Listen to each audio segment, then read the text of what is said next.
For years, Oda had us believing that Roger and Whitebeard were the ultimate titans of that era, but it turns out that there was someone else entirely, someone so terrifying that the world government literally tried to delete him from existence. I'm of course talking about Rocks Xebec, captain of a crew that was so broken that it took both Goldie Roger and Monkey D. Garp to work together just to bring him down. Chapter 1154 of One Piece dropped a major bombshell. Blackbeard isn't some random upstart, he is actually the son of the most dangerous pirate who had ever lived. Yes, Blackbeard Marshall D. Teach is in fact the son of Rocks Xebec. The guy who is terrorizing the New World is carrying on his father's legacy, and this isn't just some ancient history either. Everything happening in the current story, including Blackbeard's plan, the hunt for ancient weapons, and the looming final war, it all traces back to the Rocks Pirates. And the world government is banking on all of you not knowing who the Rocks Pirates really are. In this video, I'll be breaking down and analyzing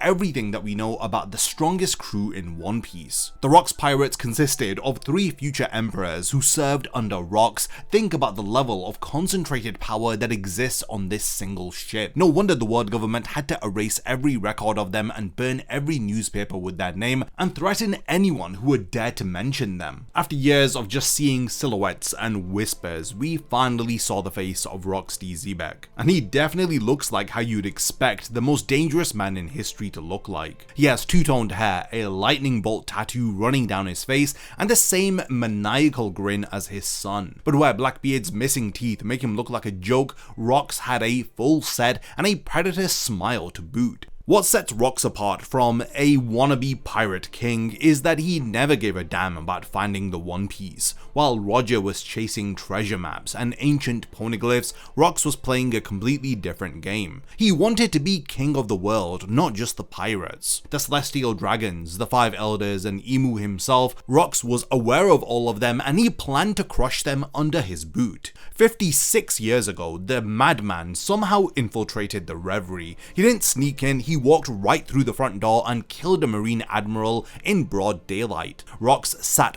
face to face with the secret rulers of the world and told them exactly what he planned to do to them. That's the kind of balls to the walls insanity that makes Rocks terrifying. Rocks wasn't just a mindless berserker, he was incredibly intelligent, and this is reflected in his recruitment strategy. He systematically challenged crews through Davy Back fights, legally stealing their strongest members. While other captains begged people to join them, Rocks built his crew like he was collecting legendary Pokemon cards. Every member had a purpose, every recruitment had a plan, and get this, Rocks even tried to recruit King Harold of Elbaf multiple times, understanding that controlling the giants was key to toppling the world government. The Rocks Pirates consisted of Edward Newgate, the future strongest man in the world. He was a subordinate. Charlotte Linlin, who eventually would rule over 34 islands as Big Mom, and she took orders from Rocks, as well as Kaido, the strongest creature who would make an entire generation of pirates wet themselves. He was recruited as a 15-year-old cabin boy. Now things get even better, as the Rocks Pirates also had Shiki the Golden Lion, who would later become Roger's greatest rival and the first prisoner to escape from Impel Down. But within Rocks' crew, he was just another member. There was also Captain John, Silver Axe, and Ochaku. These are names that would make Fleet Admiral Sengoku's voice shake when he mentions them. These individuals were like Rocks' attack dogs. Elder Nyon from Amazon Lily, the old woman who helped Luffy reach Marineford, she was a Rocks pirate too, the former empress of the warrior women sailing under the most feared flag in history. Buckingham Stussy, the so-called science bandit who later joined Mads, is also a former member of the Rocks Pirates. Recent SBS comments from Oda revealed even more monsters that we can add to the Rocks collection.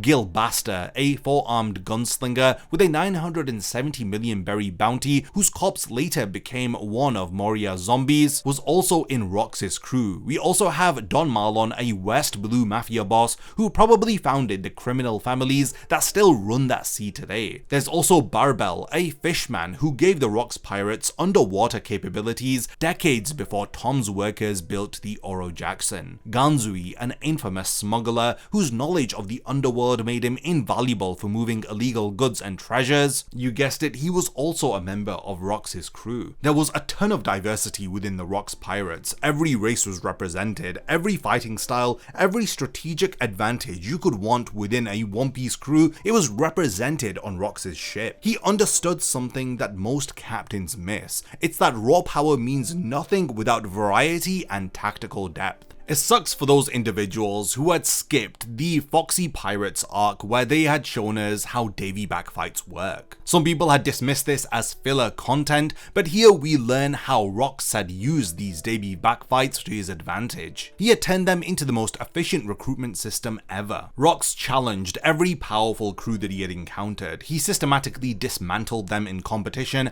and he illegally stole their strongest members. There was no begging, no negotiating, no power of friendship speeches, just pure competitive domination. This now helps us to explain why Rocks' crew was so dysfunctional on the surface. This had confused fans for years. These people didn't choose to be there. They were captured, defeated, and forced to serve under Rocks. Whitebeard didn't wake up one morning and think, yeah, heck, I'd love to sail with a psychotic world destroyer. He actually lost a competition and he had to honor the law of the pirates. Imagine being Shiki, one of the most feared pirates of your generation, and getting absolutely schooled by some upstart in a series of games, then you're legally bound to serve him while he does the same thing to every other legendary crew. By the time Rocks finished his world tour of Davy Back fights, he gathered the strongest fighters from dozens of dissolved crews. Rocks had worshipped Davy Jones, not the devil fruit power, but the mythical pirate who originated these competitions. He saw himself as carrying on that tradition, using ancient pirate law to build something unprecedented. No captain before him or since has had the vision to turn a party game into an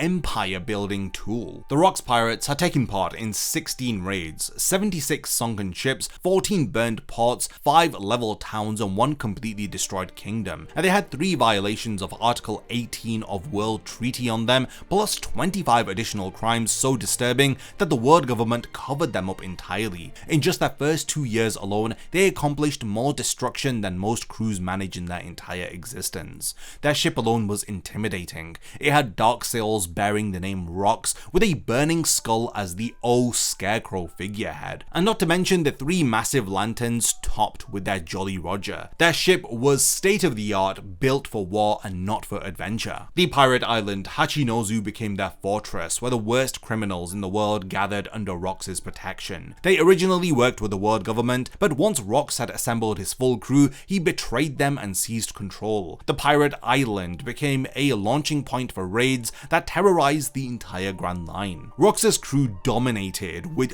thorough strategy. They had underwater capabilities thanks to Barbel, aerial supremacy via Shiki's powers, and scientific support from Stussy. If they wanted to engage in diplomatic talks, then they could through Gloriosa, and if they needed to use raw destructive power, then the 3 future emperors were at Rocks' disposal. This may well be the most ultimate pirate crew in existence. The former territories of the Rocks pirates were so vast that it took 4 separate emperors to divide up what Rocks had once controlled alone. During the recent chapters of One Piece, we've been learning more about God Valley. There's a disturbing secret behind this place, as we learned that the world government was hosting a native hunting competition on the island. Celestial dragons literally were hunting inhabitants and slaves for sport, with devil fruits as prizes for the one who commits the highest kills. When Ginny's leaked transmission exposed this horror to the world, here's what really had happened. Rocks didn't attack God Valley to stop the hunting competition. He was there to reclaim stolen treasure. This was the crown jewel of Hachinozu that the world government was able to acquire in order to fund their sick hunting competition. The moral outrage was secondary to his primary goal of getting his property back.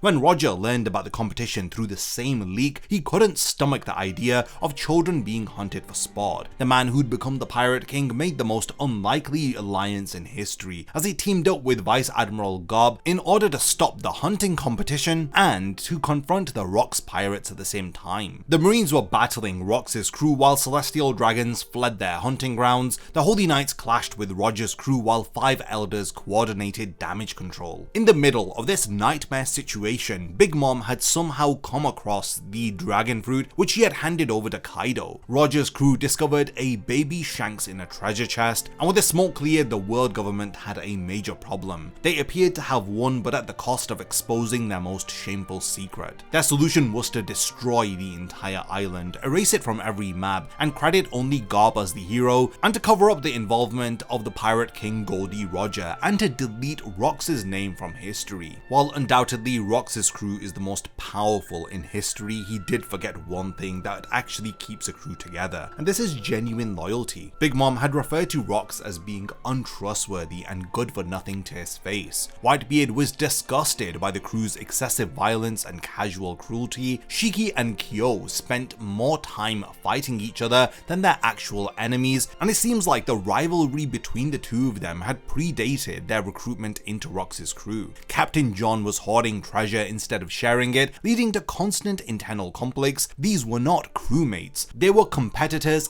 forced to live in the same quarters. The Davy Back recruitment strategy that made them unstoppable guaranteed their eventual destruction. The Rocks' crew was consisting of individuals who were there out of conditional loyalty. The moment Rocks showed weakness at God Valley, every single member abandoned him, and compare this to the Straw Hats who die for each other despite being exceptionally weaker individually, or Roger pirates who stayed loyal even after their captain's execution. Hell, even look at the Beast pirates who showed more genuine camaraderie than the Rocks crew ever managed to. Strength without unity is just organized chaos waiting to collapse. Whitebeard learned from the mistakes of Rocks, and he built his crew around the concept of family, the exact opposite of Rocks' approach. Big Mom also created a literal family through her children, ensuring blood loyalty over contractual obligations. Even Kaido, the most brutal of the three, inspired genuine fear-based respect rather than the cold calculation that defined Rocks' crew dynamics. The saddest part of all of this is that Rocks probably knew that this was his flaw, but his personality made it impossible to fix. He couldn't inspire his crew to love each other because he didn't understand the concept of it. He couldn't build trust amongst his crewmates because he didn't practice it. So yeah, this is pretty much everything that we know about the strongest crew in One Piece, the Rocks Pirates, so far.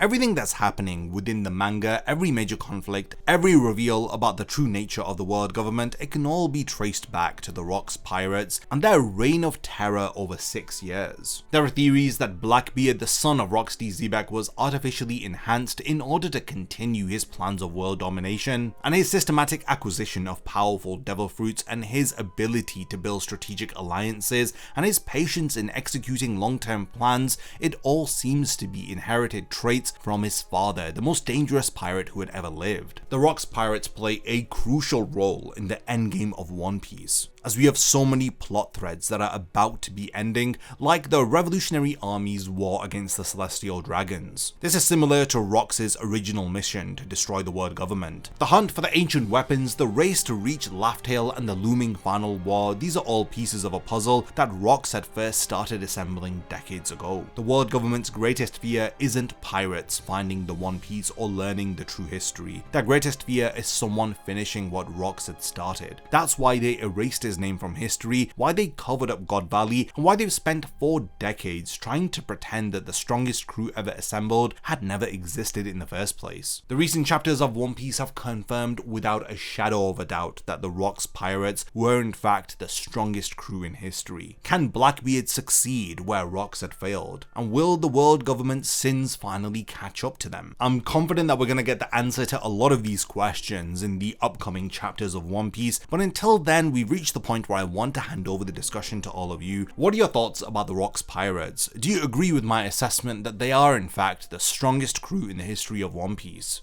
If there's anything that I've forgotten to mention about the Rocks Pirates, then let me know by continuing the discussion in the comments. And lastly, thank you for making it to the end of this one, and I cannot wait to see you in my next One Piece video. A massive thank you goes out to all of my amazing Patreon supporters for helping to make this video possible. If you also want to support the channel and see your name in the end of my videos, then check out my Patreon, which has loads of perks like early video access and so much more. Thank you for sticking around till the end of the video, and whatever you contribute will mean a lot to me.